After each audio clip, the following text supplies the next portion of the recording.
Bueno, el tema que nos corresponde cubrir en la clase de hoy son los temas de introducción al cálculo y algunas primeras definiciones sobre gráficas y funciones. Para ello he preparado una presentación que os compartiré en este momento. Tenemos por aquí nuestra primera presentación. A ver, bien, espera un momento, les comparto la pantalla.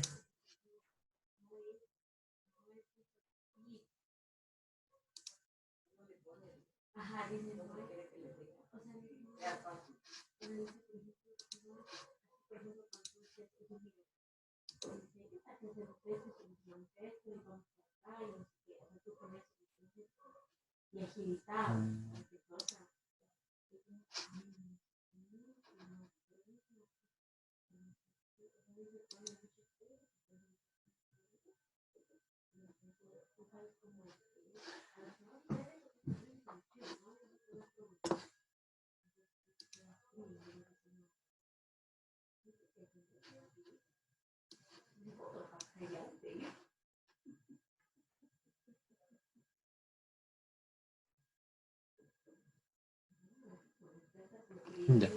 ¿Me confirman si están observando la presentación, la pantalla con la presentación?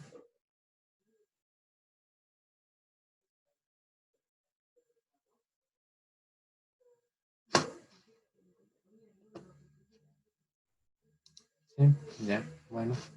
A ver, por aquí estoy observando que sí. Entonces, vamos a dar inicio a lo que se refiere a nuestra clase de hoy.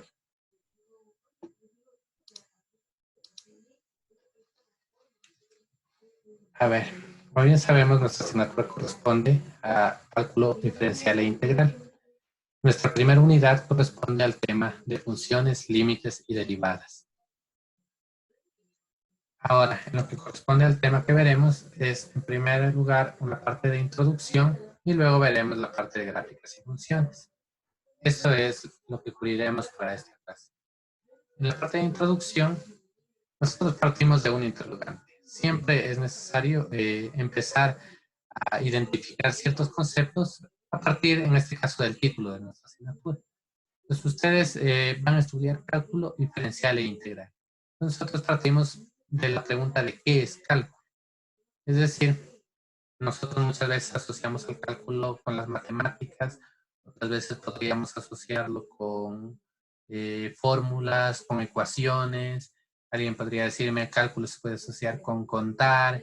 Entonces muchas ideas pueden venir a nuestra cabeza al momento en que se nos plantea la interrogante de qué es cálculo. Aquí les presento en esta primera transparencia cómo se origina el concepto de cálculo.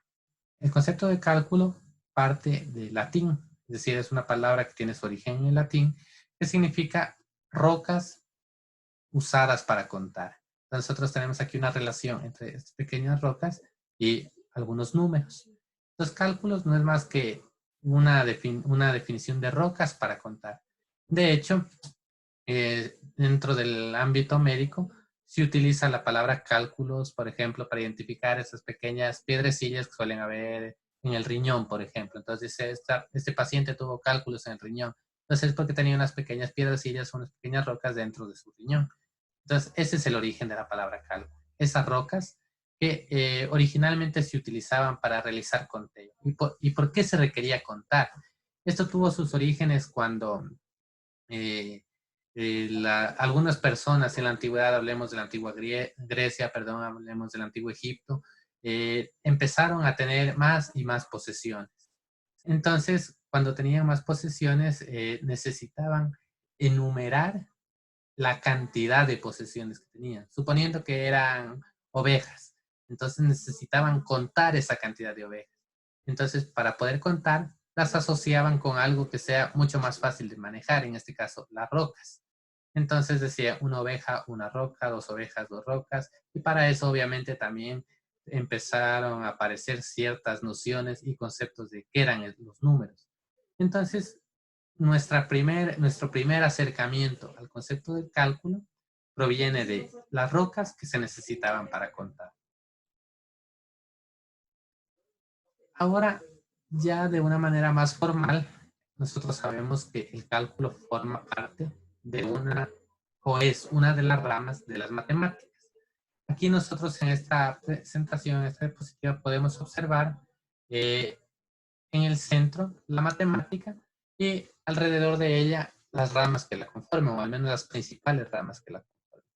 Entonces tenemos, por ejemplo, en la parte superior, en donde estoy marcando con el puntero, la lógica. La lógica es una de las ramas de las matemáticas que nos permite, en este caso, explorar las aplicaciones de la lógica formal de las matemáticas. Entonces, la lógica está relacionado directamente con la lógica formal, con conceptos que se busca que tengan un sentido. Luego hablamos de la teoría de números. La teoría de números también es una parte de la rama de las matemáticas. Esta es una de las ramas primarias de la matemática relacionada con el estudio de los enteros. Vamos hacia la parte izquierda de nuestra gráfica, en donde se encuentra la geometría. La geometría es la encargada del estudio de las formas, de las dimensiones, lo relacionado con la posición de figuras y propiedades en el espacio. Entonces, esto lo estudia la geometría. Por otra parte, tenemos una rama que es la probabilidad. La probabilidad tiene que ver con un valor que nosotros le asignamos a cualquier evento.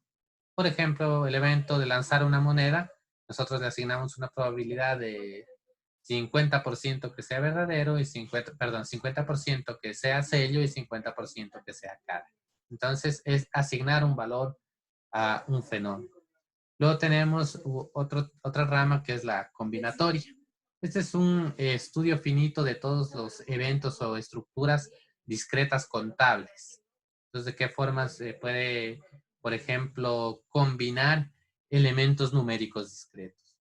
Tenemos la parte de las estadísticas, que es una colección de herramientas que nos permiten el análisis de hechos que pueden ser aplicados en matemáticas. Tenemos acá la parte del álgebra, que es aquella que se relaciona directamente con toda la simbología y reglas para manipular esos símbolos. Nosotros hablamos dentro de álgebra casos de factorización, productos notables y todas estas operaciones en base a símbolos matemáticos y a sus operaciones. Y finalmente, he dejado aquí lo que es el cálculo. El cálculo es una ciencia matemática encargada del estudio del cambio. Entonces, este ya es un concepto mucho más formal dentro de lo que se refiere al cálculo. Es decir, una ciencia que nos va a permitir estudiar a nosotros el cambio que ocurre en diferentes fenómenos. Ese cambio puede ser expresado a través de diferentes conceptos. Esos conceptos pueden ser límites, derivadas, integrales y sumas infinitas. Son los conceptos principales que abarca el cálculo y los cuales nosotros estudiaremos.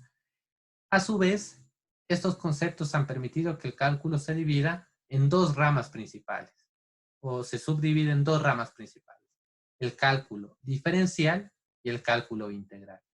Entonces, ustedes encontrarán, por ejemplo, textos completos de cálculo diferencial, únicamente cálculo diferencial, otros textos de cálculo integral, otros textos como los que vamos a utilizar nosotros de cálculo diferencial e integral, es decir, en un único compendio de las dos temáticas. Y esto es por la división que tiene el cálculo. ¿Y por qué es esta división? Bueno, más adelante veremos que esto es un hecho histórico que se viene dando desde que se empezó a originar las primeros teoremas y teoremas y conceptos asociados al cálculo. Tenemos ahora algo de historia. Si bien les dije, el cálculo había empezado como una necesidad de nosotros poder enumerar ciertos eventos, enumerar ciertos elementos. Y en este caso, el cálculo nace como una idea, es decir, como una noción de que nosotros podríamos contar las cosas. Y más adelante nosotros podríamos optimizar esos conteos. Entonces, el cálculo surge en los primeros años como una idea. Luego nosotros hablamos alrededor del año 1800 antes de Cristo, que ya se empieza a aplicar los primeros principios de cálculo de variables, de volúmenes y áreas. ¿Y cómo nosotros tenemos esa certeza? Ya que se ha descubierto ciertos papiros. Es un papiro que encontrado en Egipto, se denomina papiro de Moscú porque es en donde reside, en donde se encuentra en un museo en Moscú. Entonces, este papiro ya relata o ya data o ya presenta las formas de calcular volúmenes y áreas. De hecho, se presenta en forma de problemas de calcular las dimensiones de la vela de un barco y cuestiones de este tipo. Aquí tenemos nosotros en la gráfica una captura de ese papiro en donde ya tenemos nosotros que las personas empiezan ya a darle una forma a esas nociones de cálculo. Lo que antes únicamente era una idea, era algo que se encontraba en la mente de ciertas personas, ya se empieza a plasmar en ciertos documentos y eso permite la continuidad de estos conceptos. Luego, tenemos uno de los primeros personajes a los que se relaciona con el cálculo. Esta persona es Eudoxus. Eudoxus es un sabio, sabio podríamos decirlo así, porque una persona dedicada no solo al cálculo, sino a la astronomía, a la parte de matemáticas y a las ciencias. Si nosotros recordamos la historia, estos primeros hombres se los conocía como hombres universales, porque la ciencia no eran conceptos tan amplios, entonces ellos alcanzaban a abarcar la mayor parte de esos conceptos. Ellos sabían de química, de física, de medicina y de esta forma Eudoxus empezó a estudiar un método, planteó un método que se conoce como el método exhaustivo, que es un precursor de los límites que nosotros estudiaremos más adelante. Él ya planteó ciertas ideas que son muy cercanas a lo que nosotros conocemos como límites. Y este método exhaustivo permitía calcular áreas y volúmenes. Estamos hablando ya del año 408 al 355 a.C. Luego, otro personaje que ustedes ya conocen, quizá ustedes lo conocen de la parte de ciencias naturales, de la parte de física, y hablamos de Arquímedes. Arquímedes es otro personaje notable que siguiendo las ideas que planteó Eudoxus, inventó la heurística. La heurística es un método matemático, en este caso, similar a la integración. Es decir, basado en cierto formulismo, permitía calcular áreas. Ya para ese entonces estamos hablando de los años 287 a 212 a.C. Más adelante nosotros tenemos que en la antigua Persia algunos personajes notables también empiezan a ganar renombre dentro de la parte de las matemáticas. Estos personajes nosotros podemos denotar a Ibn al-Haytham. Él es el primero que deriva una fórmula para la suma de 4 potencias de una progresión. Esto nos da como inicio la noción de sucesiones, la noción de sumatorias. Entonces, esto lo hace alrededor del año 1000 después de Cristo. Luego hablamos de Bhaskara II. Bhaskara II anticipó una forma de derivada. Es decir, ya tenemos otros precursores, en este caso del teorema de Rolle, que es uno de los teoremas más sobresalientes en el estudio del cálculo diferencial. Él desarrolló todas estas principios matemáticos alrededor de los años 1100 a 1185 después de Cristo. Luego podemos hablar de Sharaf al-Din al-Tusi, que descubrió la derivada de un polinomio cúbico. Entonces ya miren, estamos hablando de principios de derivadas básicas ya a derivadas de polinomios de orden 3. Esto alrededor de los años 1100 a 1200. ¿Qué ocurre después? Después viene una época en donde ya la ciencia se empieza a desarrollar de manera formal. Es decir, ya a través de ciertas reglas ya empiezan a existir los centros en donde se reunían este tipo de personas a intercambiar ideas, a compartir sus conocimientos. Y de esta forma también se tenía al principio el origen de las universidades. Entonces aquí el primer hombre notable que nosotros podemos resaltar es Cavalieri. Es su nombre, Bonaventure Cavalieri, que él plantea un postulado.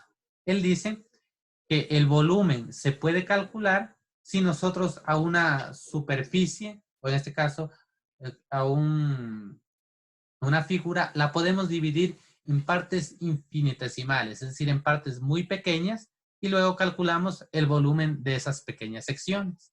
Entonces, si nosotros calculamos el volumen de esas pequeñas secciones y luego las sumamos, vamos a conseguir el volumen total. Él no tuvo mucho éxito presentando sus resultados. La idea era muy buena y de hecho es el principio de lo que posteriormente nosotros conoceremos como cálculo. Pero sus ideas no fueron apoyadas porque no se, no se buscaba, no se encontraba un respaldo para lo que era la representación infinitesimal, es decir, para esas nociones de infinito.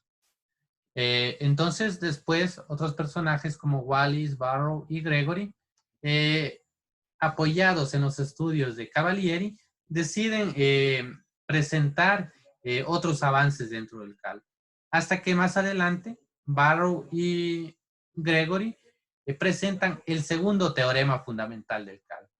Este teorema, en el cual profundizaremos en futuras clases, ya empieza a tomar noción, una forma ya de cómo conocemos esta ciencia. Entonces, hasta aquí, todos estos personajes empiezan a apoyar los principios del cálculo, empiezan a darle una idea, un origen y cómo el cálculo empieza a tomar forma. Pero no es hasta que aparece este personaje en que se empieza ya a hablar de cálculo como nosotros lo conocemos en nuestro día. A este personaje se le atribuyen muchos de los principios del cálculo. Por ejemplo, reemplazó el cálculo infinitesimal de Bonavente con representaciones geométricas. Además, presentó derivadas más complejas para resolver problemas de la física.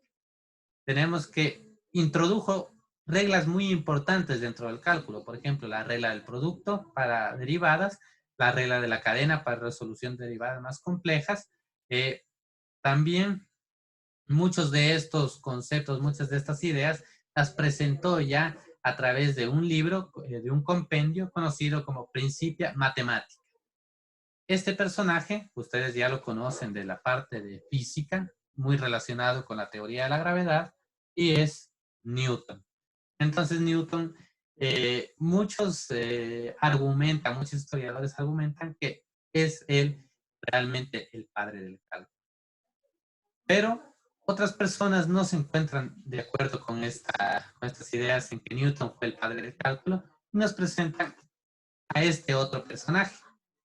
Este otro personaje sistematizó la idea del cálculo infinitesimal. Es decir, al contrario de Newton, que cambió el cálculo infinitesimal por representaciones geométricas, él vuelve a revalidar, vuelve a dar valor a lo que era el cálculo infinitesimal, dándole una representación ya más formal. Además, él llevó ya de manera estricta todas las representaciones, es decir, ya utilizó una simbología adecuada, la notación referente que permitió estandarizar todos estos conocimientos. Además, su trabajo conduce a fórmulas que, al igual que Newton, tenía que ver con la regla del producto y la regla de la cadena, pero ya a través de formulación. Este personaje, quizá ustedes no lo hayan escuchado tanto como Newton, pero es también muy importante en el campo de las matemáticas y es Leibniz. Entonces tenemos nosotros dos personajes a los cuales se les atribuye ser los padres del cálculo. Por una parte Newton, inglés, y por otra parte Leibniz, alemán. ¿Qué ocurre? Ha existido una batalla histórica, incluso a veces hasta política, entre los dos países, por definir quién de los dos fue realmente el padre del cálculo. Y la respuesta está en la siguiente gráfica que nosotros observaremos. Los dos aportaron grandes principios dentro de lo que es el cálculo, pero los dos lo hicieron desde un punto de vista diferente. En primer lugar, Newton realizó una definición del cálculo a partir de las derivadas. es decir, a través de la tangente a una curva. Mientras que Leibniz intentó demostrar todos sus postulados a través de un principio de las integrales, es decir, el área bajo una curva. Entonces, al final, la conclusión que nosotros podemos decir de este tema es que tanto Isaac Newton como Gottfried Leibniz abrieron las puertas para el cálculo diferencial por una parte y para el cálculo integral por otra parte, los cuales fundamentaron los pilares de lo que nosotros hoy conocemos como el cálculo. Hasta allí, nosotros hemos visto una introducción histórica a lo que se refiere al cálculo. Esta introducción histórica es muy importante para nosotros basarnos en un ambiente de conocimiento cultural de la temática que vamos a tratar. Decir que el cálculo ha tenido un desarrollo a través de cientos de años y podríamos incluso decir hasta miles de años, desde las primeras ideas hasta los teoremas y definiciones que tenemos hoy en día. Entonces, es muy importante tomar en cuenta que es una ciencia totalmente madura y a partir de la cual aún se continúan desarrollando investigaciones y aún existen bueno, no teoremas, sino aún existen conjeturas que buscan convertirse en teoremas, es decir, buscan la demostración universal y es un campo de estudio muy, muy amplio. Ya lo habíamos visto nosotros cuando analizábamos nuestro sílabo, la forma como el cálculo es la base de muchas otras ciencias. Ahora que nosotros empezamos a estudiar este curso, esta asignatura de cálculo, es muy importante tomar en cuenta que ustedes deben cubrir ciertos prerequisitos. Estos prerequisitos son conocimientos que en el transcurso de la asignatura asumimos que ustedes ya los tienen, asumimos que ustedes ya los conocen. Y si no es el caso, ustedes podrán recurrir a las tutorías y podríamos también, ustedes podrían revisar los contenidos en ciertos libros relacionados con estos conceptos. Esos prerequisitos, en primer lugar, tenemos la geometría básica. ¿A qué nos referimos con geometría básica? Ustedes tendrán que conocer, por ejemplo, áreas de triángulos, áreas de paralelepípedos, podrán ustedes, tendrán que conocer volúmenes de una esfera y conceptos básicos como es. El álgebra básica, toda la teoría que tiene que ver con factorización, con productos notables, con leyes de exponentes, todo ello lo deben conocer y dominar. La parte de trigonometría básica, las funciones trigonométricas, relación seno, coseno, tangente, cotangente, arcotangente, quizás hasta funciones hiperbólicas como seno, coseno hiperbólicos. Todo ello debemos tener al menos la noción, la relación que existe entre un coseno con un triángulo rectángulo, la relación que existe entre el teorema de Pitágoras con una identidad trigonométrica, todo esto dentro de la trigonometría básica. Y precálculo básico, lo que tiene que ver con funciones de una recta, tiene que ver con dominios de una función y algunas situaciones que haremos una breve revisión en el primer capítulo de la asignatura. Entonces, si ustedes conocen o tienen noción de cada una de estas temáticas que se presentan como prerequisitos, no tendremos ningún inconveniente en el desarrollo de la asignatura. Continuemos. Ahora sí, si nosotros recordamos nuestro sílabo, los primeros temas tenían que ver con gráficas y modelos lineales. Específicamente con una revisión de lo que tiene que ver esta introducción al cálculo. Pues vamos a partir nosotros recordando algo que es muy importante, de hecho es indispensable para nosotros poder trabajar dentro de cálculo. Y es recordar que el cálculo está basado en los números reales, en todo lo que tiene que ver con los números reales y las propiedades asociadas a los números. Para ello, se presenta aquí a través de la gráfica de la izquierda los conjuntos numéricos. Tenemos el conjunto de los números reales que abarca a dos subconjuntos, los racionales y los irracionales. Dentro de los racionales tenemos nosotros los números enteros y los números naturales. Y a su vez, todo el conjunto de los números reales se encuentra contenido dentro de los números complejos. Empecemos desde el centro, desde la parte más pequeña, los números naturales. Los números naturales tienen su origen, al igual que el cálculo, en la necesidad de contar. Es decir, las personas que querían contar cuántas ovejas tenían. Entonces empezaban 1, 2, 3, hasta 10 ovejas. Entonces, estos números van desde el 1 hasta el infinito. Son aquellos números que nos permiten enumerar elementos. Luego surgió que la necesidad de contar eventos negativos y los números naturales no permitían realizarlo. Entonces, se definió un nuevo conjunto que era los números enteros.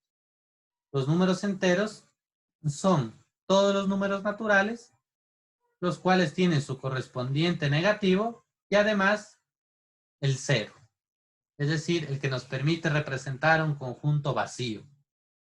Entonces ya tenemos un nuevo conjunto, el conjunto de los números enteros. Tomar muy en cuenta la notación. Esta notación se la utiliza en la mayor parte de la bibliografía, es decir, el conjunto de los números naturales representado con n, el conjunto de los números enteros representado con z. Luego surgió nuevamente la necesidad de que el conjunto de los números enteros no nos permitía enumerar todos los eventos que existían en nuestro entorno real. Por ejemplo, si yo quería dividir una manzana entre 3 personas, ningún número entero me permitía expresar esa relación. Entonces, para ello, surgió el conjunto de los números racionales. El origen de la palabra racional viene de razón, es decir, un cociente entre dos números enteros. Y de hecho, la definición de números racionales son todos aquellos números que se pueden expresar como el cociente de dos números enteros. Entonces, por ejemplo, si les decía el caso de la manzana dividida para 3 personas, tenemos que sería 1/3 o 0.33333. Tenemos que 2/4 puede representarse como 1/2 o como 2/4. Tenemos que el número 2, que es entero, se puede expresar como un número racional, expresándolo como 2/1. Y tenemos en contraparte de estos números racionales que, aunque estos ya permitían representar valores entre dos números enteros, habían ciertos valores que del mismo modo no nos permitían representar. Vamos a ver, por ejemplo, a ver si lo puedo esquematizar por aquí.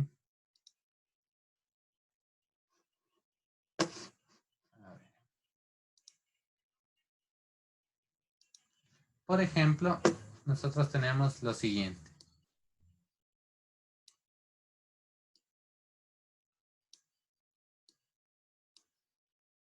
Tenemos el siguiente triángulo y en este caso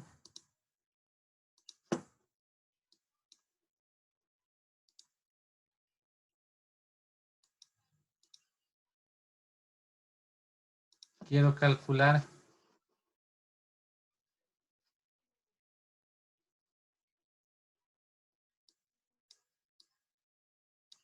el valor de la hipotenusa. Entonces, ¿qué ocurre? Si los dos catetos tienen un valor de 1, si nosotros recordamos el teorema de Pitágoras, entonces debemos tener presente que el valor de x de esa hipotenusa va a ser igual a la raíz cuadrada de 1 más 1, 1 al cuadrado más 1 al cuadrado es 2. Ese número, raíz de 2, nosotros no lo podemos expresar como una razón, es decir, como un cociente. Entonces allí surgió la necesidad de utilizar los números racionales. Estos números racionales son aquellos que no se pueden expresar como un número racional. Entonces, entre ellos tenemos algunos números famosos como pi, tenemos raíz de 5, raíz de 2, tenemos Euler. Y todos ellos, al final, pertenecen al conjunto de los números reales. Y como habíamos mencionado, el conjunto de los números reales puede aún ampliarse a un conjunto mayor, que nosotros observamos aquí, se encuentra afuera, que es el de los números complejos, que están formados por una parte real y una parte imaginaria. Continúo. Dentro de lo que son los números racionales, nosotros tenemos que cualquier número racional se puede escribir como un número decimal, es decir, como un número en base decimal. Esto teniendo en cuenta que un número no es más que un cociente. Entonces, si queremos expresarlo como decimal, debemos resolver o desarrollar ese cociente. Cuando nosotros desarrollamos ese cociente, surgen dos nuevos conceptos. Es decir, que van a existir decimales periódicos y no periódicos. Entonces, ¿qué ocurre? Por ejemplo, si yo divido 1 para 2, el resultado es 0.5. Si yo divido 3 para 8, el resultado es 0.375. Pero si yo divido 13 para 11, el resultado es 1.18, 18, 18, 18, 18, se repite hasta el infinito. Entonces, a este nosotros lo conocemos como un decimal periódico. Y los otros dos casos que mencionamos, un decimal no periódico. ¿Cómo los obtenemos? Realizando la división. Entonces, por ejemplo, tenemos el 3 octavos, 3 dividido para 8. Entonces, como no nos alcanza, tomamos un 0 y 30 para 8. Entonces, vamos dividiendo. Y de esa forma, obtenemos nosotros al final que el resultado es 0.370. Por otra parte, si ocurre esto con el número 13 onceavos, observemos 13 onceavos, luego me queda 11. Luego me queda 20. Y siempre se va repitiendo cíclicamente ese residuo de 20. Entonces, por lo tanto, nosotros vamos a tener que se repite hasta el infinito esta forma de los decimales. Además, nosotros, todo número racional puede escribirse como un decimal periódico. Entonces, ¿qué significa eso? Por ejemplo, aquí nosotros tenemos 0.375. Entonces, para poder expresarlo como un decimal periódico, únicamente lo completamos con ceros y decimos que ese número se repite periódicamente hasta el infinito. Un decimal que termina, es decir, como estos dos casos que observamos aquí, el 1 medio y el 3 octavos, son decimales que terminan, nosotros podemos considerarlos como periódicos con ceros que se repiten.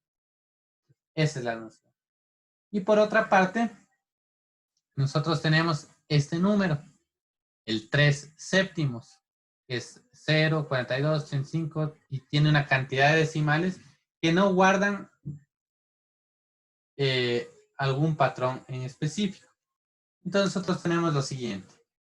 Los decimales periódicos son racionales, lo que en contraparte nos dice que los decimales no periódicos son irracionales.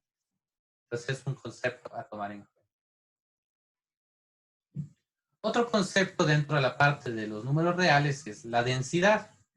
Si nosotros tenemos aquí números representados en la recta real, por una parte tenemos un número A y por otra parte un número B, va a existir un número infinito de números reales entre A y B. Por ejemplo, si nosotros dividimos entre 2 la recta, entonces dividimos entre 2, A más B dividido para 2, hemos encontrado un nuevo número, X sub 1. Ahora, si dividimos entre 2 este subsegmento, es decir, A y X1, lo dividimos entre 2, vamos a encontrar X1. Ahora, si dividimos X sub 1 y X sub 2 en la mitad, encontramos otro número, X sub 3. Si dividimos X sub 2 con X sub 3, vamos a encontrar X sub 4. Luego X sub 4 con X sub 3, X sub 5. Y así hasta el infinito. Entonces, entre dos números reales van a existir distintos, tanto números racionales como irracionales. Es decir, no son únicamente números racionales los que existen, también números irracionales. Por eso basados en estos dos principios, nosotros decimos que los números racionales e irracionales son densos en la recta real. ¿Qué significa que son densos? Que en cualquier parte de la recta real que nosotros ubiquemos, podemos encontrar un número racional o irracional. Por ejemplo, aquí tenemos otro caso entre una recta entre el número 1 y raíz de 2. Nosotros podemos ir aproximando números reales 1.4, 1.41 y cada uno de ellos, mientras más vayamos acercando, va a ir aproximándose al valor de raíz de 2. Esto tiene que ver con la propiedad de densidad de los números reales.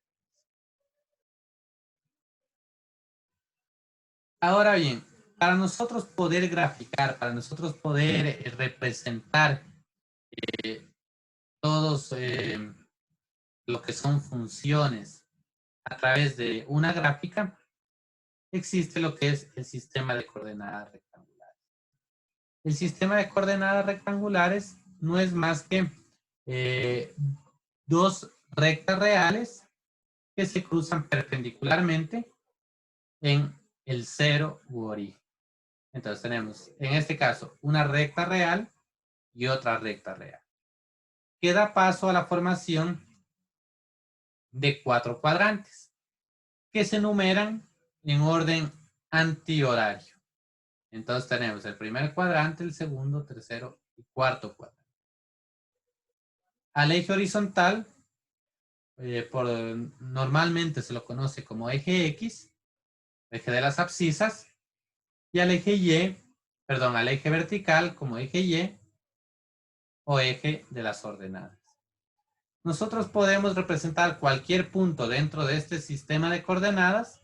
Por ejemplo, tenemos este punto cuyas proyecciones hacia los ejes, tanto un punto A en el eje X como un punto B en el eje Y, va a representarse como pares ordenados. Pares ordenados en nuestro sistema de coordenadas rectangulares. Observemos aquí la forma en que nosotros podemos obtener una gráfica. Entonces tenemos, por ejemplo, y es igual a x cuadrado menos 3. Entonces, ¿qué hacemos? Partimos de una tabla de asignación. Entonces, le damos valores a la variable independiente, que en este caso es x, y calculamos los valores de la variable dependiente, que es y. Una vez que tenemos la tabla, que está conformada por pares ordenados, ubicamos esos pares ordenados en nuestro sistema de coordenadas. Ya ubicamos todos los pares ordenados. Luego, unimos esos puntos y ya tenemos la gráfica que representa a la ecuación y igual a x cuadrado menos 3. Algunos conceptos relacionados con las gráficas, por ejemplo, tenemos simetría respecto al eje Y. La simetría respecto al eje Y significa que es como si nosotros ubicáramos un espejo a lo largo del eje y la parte de la gráfica de la derecha será la misma que de la izquierda y viceversa. Simetría respecto al eje X, en este caso el espejo lo ubicamos en el eje X, la parte superior será un reflejo de la parte inferior. Aquí tenemos algunos casos típicos de gráficas. Más adelante, cuando ustedes ya vayan avanzando en los contenidos de cálculo, van a tener la capacidad de saber reconocer una función únicamente con observar su gráfica. Es decir, si observamos una parábola cóncava, nosotros sabemos que es una ecuación cuadrática con positivo su componente cuadrado. Una parábola convexa, sabemos que es una cuadrática negativa el término cuadrático. Y aquí es una cuadrática también es una cuadrática, en donde dependiendo de los otros coeficientes, se va desplazando el vértice de la parábola del origen. Luego en la segunda fila tenemos nosotros funciones de tipo cúbico. Entonces tenemos una de tipo cúbico que no tiene demás componentes, ni cuadrática, ni lineal, ni independiente. Una cúbica negativa, y aquí ya en donde se presentan los otros términos, cuadrático, lineal e independiente. Y aquí tenemos la representación de una ecuación x igual a y cuadrado, en la cual nosotros podemos recordar que esto no se trata de una función. Recuerden la regla para nosotros probar que es una función. Si trazamos una recta vertical paralela al eje Y, debe cortar únicamente en un solo punto la gráfica. Yo trazo en este caso una recta, estaría cortando en 2 puntos. Por lo tanto, esto es una ecuación, no es una función. Si hacemos lo mismo con la siguiente gráfica, este sería una función y esto sí sería una función, al igual que los anteriores. Y hemos estado nosotros ya hablando de un principio que son las funciones. También mencionamos lo que son ecuaciones y en ciertas partes intentábamos diferenciarlas con lo que es la función.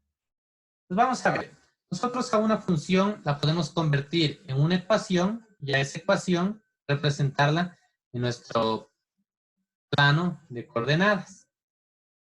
En nuestro plano de coordenadas tenemos por una parte la variable independiente x y por otra parte teníamos la variable dependiente y. En este caso lo estamos representando como f de x, es decir, como la función.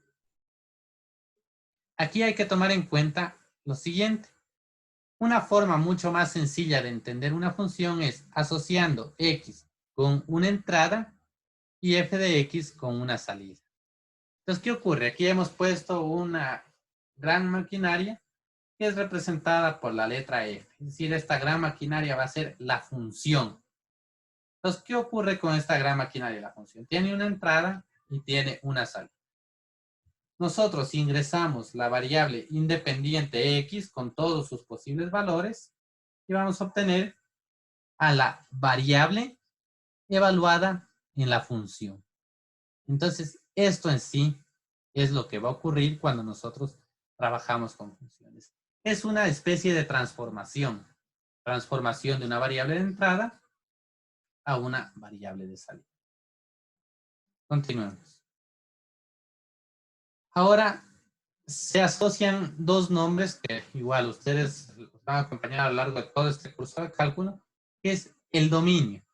Si nosotros recordamos, esta parte correspondía a la entrada y entonces el dominio son todos los posibles valores que puede tomar la entrada. Y en cambio, todos los posibles valores que puede tomar la salida se conoce como rango. Entonces tenemos dominio y rango de una función. Si nosotros hablamos de que este es cálculo, el que vamos a estudiar cálculo de una variable, de hecho es así, es cálculo de una variable, este está asociado, o tanto el dominio como el rango está asociado al conjunto de los números reales. Podría ser en ciertos casos el conjunto de todos los números reales. En algunos otros casos podría ser un intervalo entre A y B. En otros casos un intervalo de todos los números naturales, incluido el 0. Y así podríamos nosotros definir entre rangos existentes en el conjunto de los números reales. Ahora bien, una propiedad muy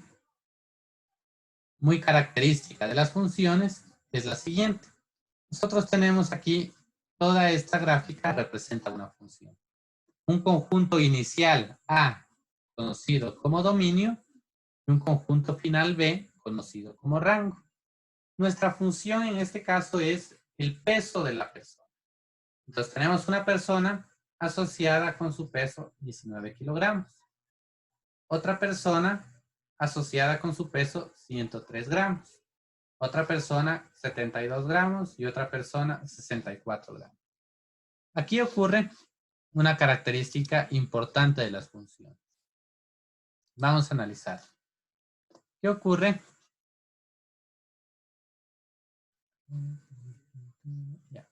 ¿Qué ocurre si tenemos lo siguiente? Aquí voy a graficar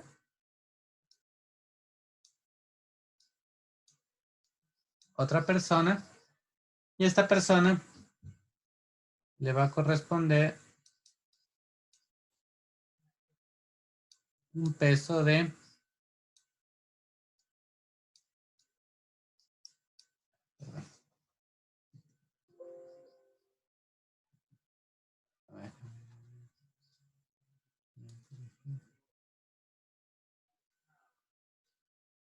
a esa persona le va a corresponder un peso de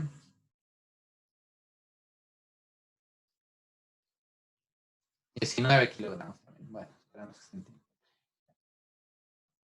Entonces, ¿qué ocurre?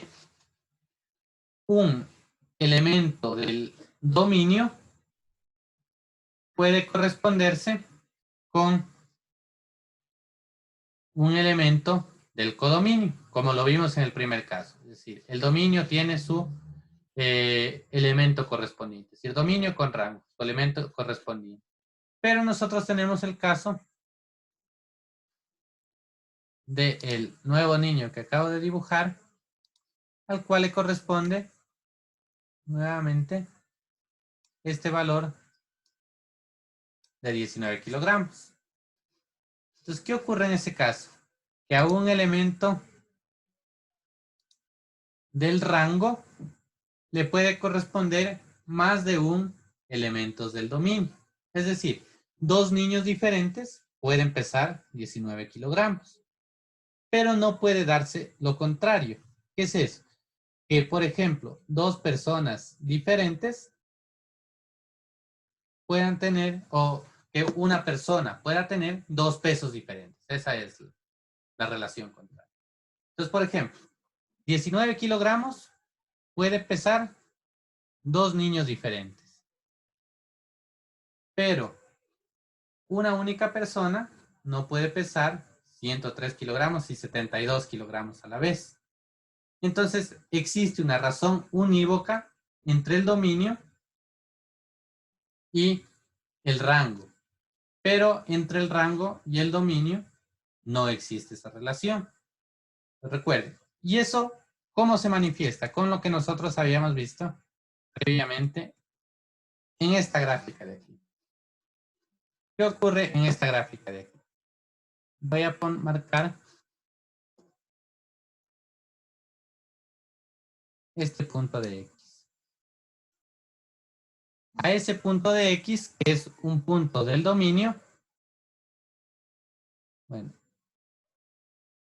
si trazamos una recta, le están correspondiendo este punto del rango y este punto del rango. Entonces, ¿qué ocurre? Un valor del dominio tiene dos puntos del rango. Y eso no se puede dar a una función. Por eso les había dicho que esto es una ecuación, más no una función. Veamos el caso de las parábolas que tenemos aquí. Tengo aquí en Y un posible valor del rango. Ese valor, si trazo una recta, se corresponde con este punto y con este punto. Ahora, ¿qué ocurre? Dos valores diferentes del dominio. Miren, en este caso, menos X y más X, les corresponde el mismo valor del rango, en este caso, Y. Y eso sí se puede dar porque esa es una función. Lo contrario, no. Pues avancemos a esta parte.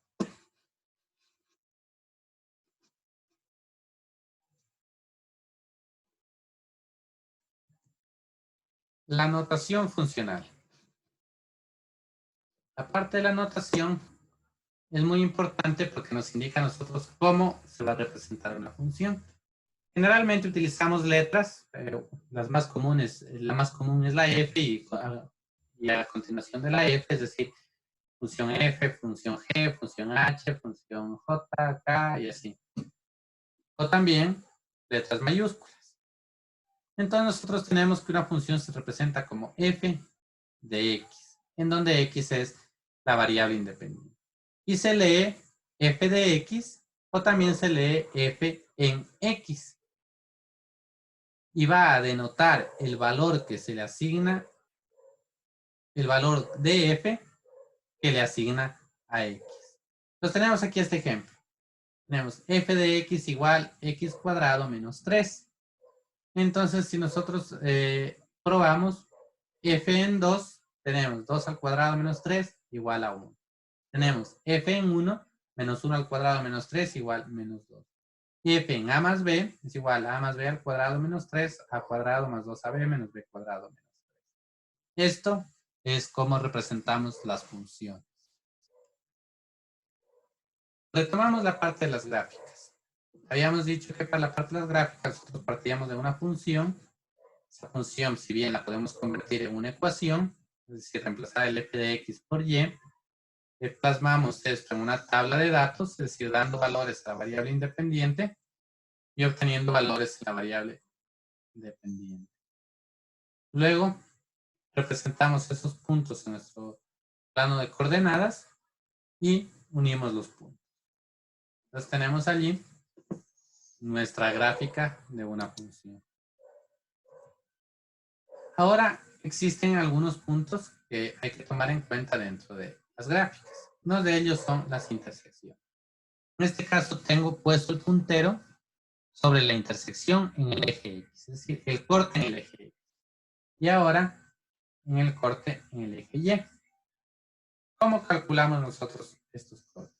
Podríamos hacerlo poniéndonos sobre la diapositiva y observando con mucho detenimiento, y aquí yo puedo calcular que aproximadamente es 0.5. Este otro corte es menos 1. Pero si no tenemos la precisión necesaria, quizás estamos dando un resultado erróneo. Entonces, para ello podemos hacerlo de forma matemática. Dada nuestra ecuación, a la función la hemos convertido en una ecuación. Lo que hacemos es lo siguiente. Para encontrar la intersección en el eje X, igualamos la variable y a 0. Entonces, hacemos y igual a 0. ¿Y por qué se da esto? Se da por lo siguiente, miren. ¿Cuánto vale y en el punto en donde corta el eje X? Entonces, y vale exactamente 0. Entonces, por eso, y es igual a 0. Tengo una nueva ecuación, despejo X, me queda X igual a 1/2. Entonces, ese es el punto que corresponde ahí. Por otra parte, me ubico en la otra intersección en el eje Y. ¿Cuánto vale X en este punto? Recordemos, son pares ordenados. Entonces, este punto vale 0 en X menos 1 en Y. Entonces, vamos a calcular precisamente que sea menos 1. Entonces, X es igual a 0 y reemplazamos en nuestra ecuación. Y es igual a 2 por 0 menos 1, Y igual a menos 1. Estos son nuestros puntos de intersección en la gráfica.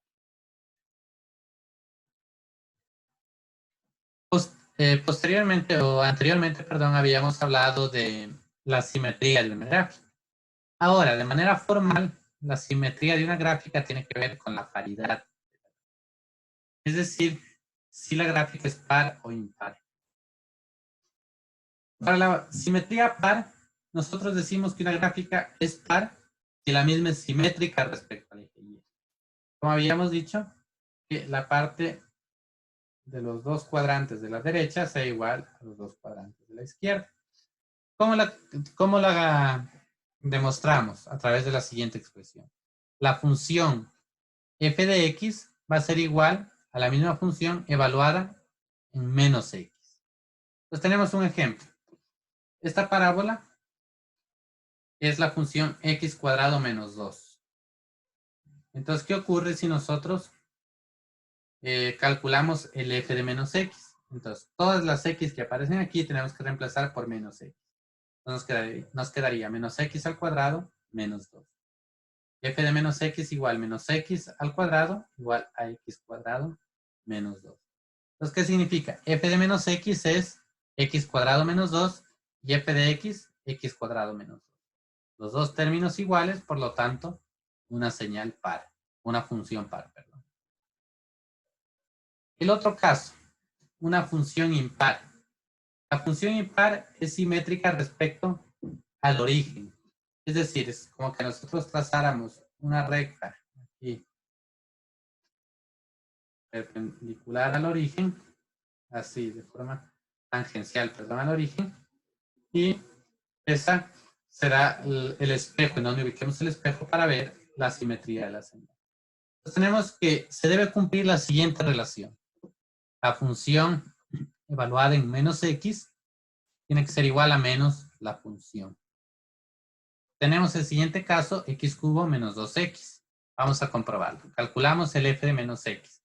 Donde hay x lo reemplazamos por menos x.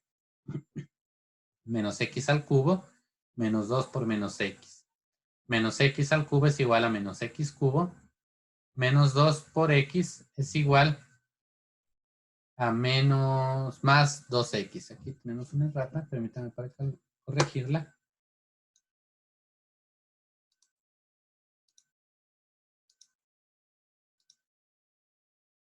A ver.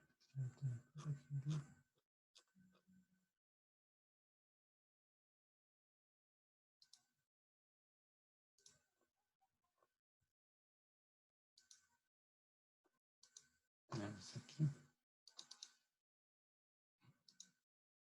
Por menos 2x. Y aquí 2x.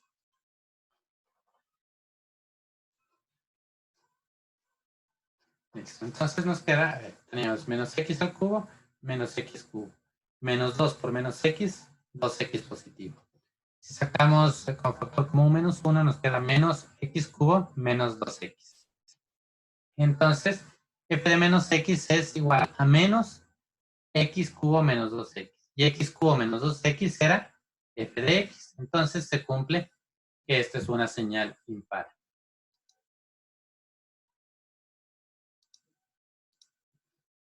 Continuamos con los puntos de intersección. Los puntos de intersección, tenemos aquí una señal, una función, perdón, x cuadrado menos 2, y por otra parte tenemos una función x menos 1. Son dos funciones que están en nuestro plano de coordenadas. Y observamos que estos dos se cortan. Se cortan en el punto A y se cortan en el punto B. Es decir, hay intersección en dos puntos de estas dos funciones. ¿Cómo los calculamos? Por una parte, vamos a calcular haciendo que despejando nuestras funciones tal cual las tenemos, es decir, y es igual a x cuadrado menos 2 y y es igual a x menos 1, e igualamos las dos funciones. Esto nos va a permitir tener los valores en x.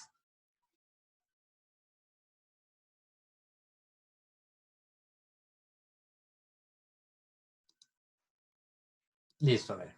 Entonces, igualamos las dos funciones y despejamos x. Entonces, ¿qué tenemos? X cuadrado menos 2x menos x más 1 igual a 0.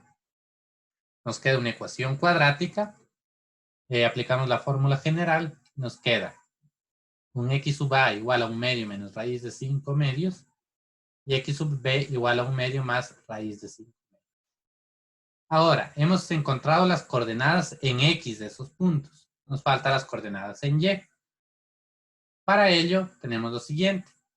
Que y de la función f es igual a x cuadrado menos 2 y y de la función g es igual a x menos 1. ¿Qué hacemos? Ahora despejamos x. Despejamos x de la primera ecuación. Me queda raíz de y más 2 y de la segunda me queda y más 1. Y ahora igualamos las x. Igualamos las x y despejamos y. Aquí aplicamos el cuadrado a los dos términos de la ecuación. Queda y cuadrado más 2y más 1. Y cuadrado más y menos 1 igual a 0. Nuevamente una cuadrática. Aplicamos fórmula general. Y nos quedan estos valores. Sacando en forma decimal, nos quedan estos dos puntos que corresponden con el punto A y el punto B. Es decir, menos 0.602 menos 1.602, las dos componentes negativas, que es exactamente este punto. Y 1.602 en X y 0.62 en Y, que es el punto B. Entonces, de esa forma calculamos la intersección entre dos puntos. Con eso, damos por concluido el tema para el día de hoy, que correspondía a la introducción al cálculo y también funciones y gráficas.